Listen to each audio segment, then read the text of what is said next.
বাংলাদেশ বিশ্ববিদ্যালয়ের শিক্ষক ফেডারেশনের সাথে আজ আলোচনায় বসবেন না আওয়ামী লীগের সাধারণ সম্পাদক এবং সড়ক পরিবহন মন্ত্রী ওবায়দুল কাদের।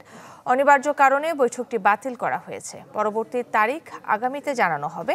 সর্বজনীন পেনশনের প্রত্যয় স্কিম প্রত্যাহার, সুপার গ্রেডে উন্নীতকরণ ও স্বতন্ত্র বেতন স্কেলের দাবিতে ৩ মাস ধরে এই আন্দোলন করছেন শিক্ষকরা।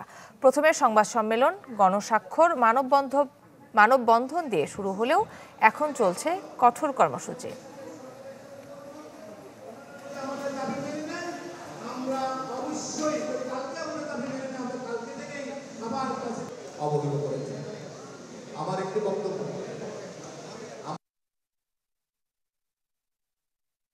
নগদের কাছে সব গ্রাহকই প্রিয়, তাই তো সারা দেশে ক্যাশ আউট চার্জ সবচেয়ে কম।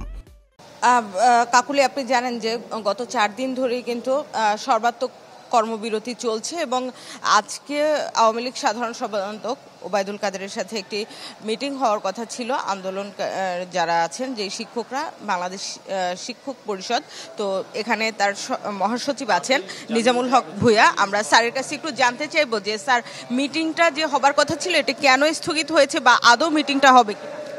ধন্যবাদ আপনাকে। আমাদের আজকে সকাল 11টায় আমাদের জাতীয় নেতা আওয়ামী লীগের সড়ক যোগাযোগ ও সেতুমন্ত্রী জনাব ওবায়দুল কাদের সাহেবের সাথে আমাদের বিশ্ববিদ্যালয়ের শিক্ষক সমিতি ফেডারেশন এবং ঢাকা বিশ্ববিদ্যালয়ের 2-1 সদস্য মিলেই আমাদের একটা বৈঠকটি আজকে হওয়ার কথা ছিল, কিন্তু উনি বলেছেন যে অচিরেই আমাদের এই বৈঠকটির কথা উনি জানাবেন।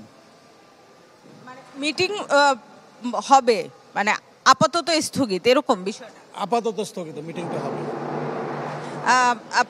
আপনি শুনছিলেন যে যারা এতদিন আন্দোলন করে আসছেন, এই শিক্ষকরা, এরা কিন্তু 3.5 মাস ধরে আন্দোলনটি করছেন এবং এই আন্দোলনে তারা 3টি দাবিতে অটল আছেন। একটি হচ্ছে গিয়ে প্রত্যয় স্কিম থেকে বিশ্ববিদ্যালয় শিক্ষকদের প্রত্যাহার, সুপার গ্রেডে তাদেরকে উন্নীতকরণ এবং একই সঙ্গে স্বতন্ত্র বেতন কাঠামো।